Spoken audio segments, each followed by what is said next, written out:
Yeah, I know I've accidentally announced the book recommendation in the last video without actually announcing the title, so I'll do it right now.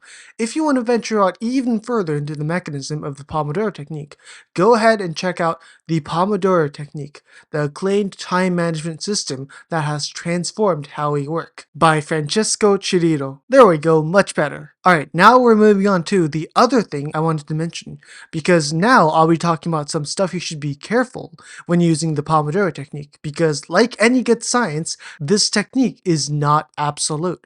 Oh yeah, welcome to Life Study Library. This is your host, Lye Yosh. This is a part 2 of the Pomodoro technique, how to study effectively and efficiently. Make sure you've already watched the part 1 of this topic first to understand the words that'll be coming out of my ears. Okay, so it appears that this technique does not seem to work as well as we like if the task we're doing is difficult. Now, I can see that some of y'all might have doubted the whole purpose of this technique because ideally, you were thinking that you could use this to accomplish a difficult task, like studying for a difficult exam or working on a difficult project. What I mean when I say that you can't use this technique against a difficult task is that you need to have some level of prior knowledge of the material you are working on. This should be pretty self-explanatory. If you're struggling with or have no idea how to do basic math like addition or subtraction, there is no way you're going to be able to do complex algebra, definitely not in an effective and efficient fashion. When you learn something for the first time,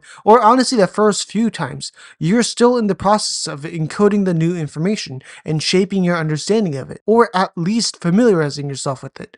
Pomodoro technique won't work if you aren't at least a little familiar with the material, because you have to keep pulling yourself out of the focused state to input info and study for it all at the same time. A little diversion, but if you're a student, I would say that the point of going to school and having class sessions with your teachers, instead of teaching a completely new material to yourself, is so that it allows you to take the new info in, ideally by a somewhat decent instructor, familiarize yourself with the material, so that you can go home and do self-practice to actually understand the material. Another point you should watch out for is that you'll probably not see the ideal result of the Pomodoro technique if you are not assured of your capability to complete the task.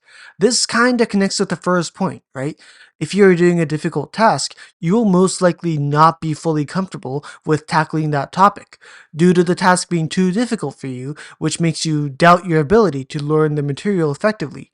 You might not be able to perform the Pomodoro technique as well as you like. Remember, the first rule of the technique says that you have to focus on the task as intensely as you can, and having these kinds of doubts from the beginning will hinder you from being in the flow, another scientific term of you being in a completely focused state. Yeah, so the goal of the Pomodoro technique is for you to enter the flow state, at least for some time within the 20 minutes or so interval, where you try to become completely focused on your task.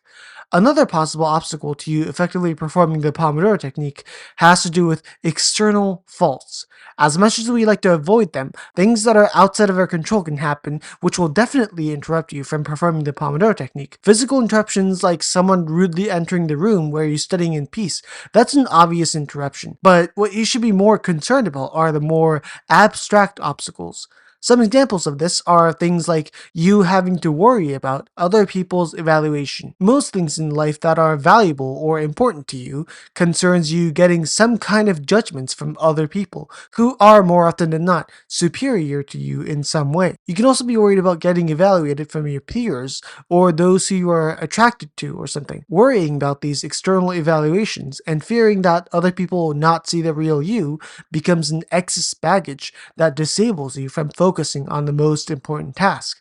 This is definitely a major setback to you performing the Pomodoro. One more major source of interruption to you performing the Pomodoro is also far too common. This is when the goal or the point of the task is unclear. Examples of this can be seen in schools, particularly elementary and middle schools, in my opinion. Children in these stages of life are often forced to study and do whatever they can to get the best grades possible, often without being told a sufficient reason for their hardship. You've probably heard your classmate or yourself say, "We'll never use the subject in our life, why are we studying for it?" Adults typically tell them you have to study hard so you can get into a good college and get a good job and live a good life. The reason why these kinds of motivating calls do not get answered by many children is because they are external motivation. Young children, and even teens, do not know about life enough to understand that going to a good college opens up many opportunities in their lives, and getting good grades now will help them get into a good college and ultimately increase the possibility of living a better life. So, making college or anything about the far future the reason to force them to study is pretty useless. These are examples of external motivation, a motivational source that is force fed to you by other people, which, for pretty obvious reasons, will not help. To motivate people, especially children, we should be using internal motivation. This type of motivation comes out of yourself. When you're shown proof of your hard work bearing fruit, you become more confident and assured that you can handle this task. This is a much more effective source of motivation that can allow children to hone the growth mindset, a feeling of assurance that you'll be able to change for the better if you put in the work. This is a concept that even people like Bill Gates advise everyone to have. At this point, I'll recommend the book called Mindset: The New Psychology of Success: How We Can Learn to Fulfill Our Potential, unabridged edition, by Carol Dweck. This book is also a no-brainer recommendation for topics like this, so I'll have it in my description. A big thing that's talked about in the book is the concept of growth versus stuck mindset. A growth mindset is basically about you having the mindset that you can improve with effort, and a stuck mindset is about you thinking your abilities are predetermined. It probably isn't hard for people to see that having a growth mindset seems much better than a stuck mindset, which is true. And by using internal motivation to do our responsible work, you can help yourself attain the growth mindset. Again, this is a really fundamental book about the growth mindset, so you should definitely read it out. Also, I thought I made other videos talking about how these two mindsets will greatly affect you in many areas of life. I'm checking my videos right now for any mentions of it, but it appears that I have not made a single video talking about this topic. My apologies.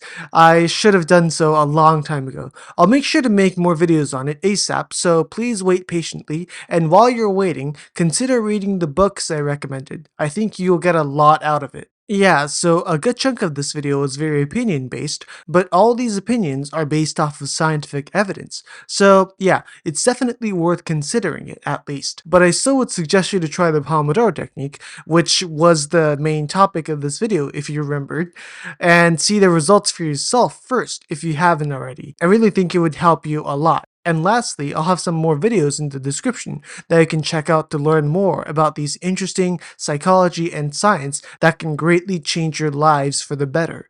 But that was basically everything I wanted to talk about in the video. Thank you for listening until the end. This was your host, Lye Yosh. Please make sure to like the video and subscribe to Life Study Library if it was interesting to you. And I'll see you in another video. Peace out.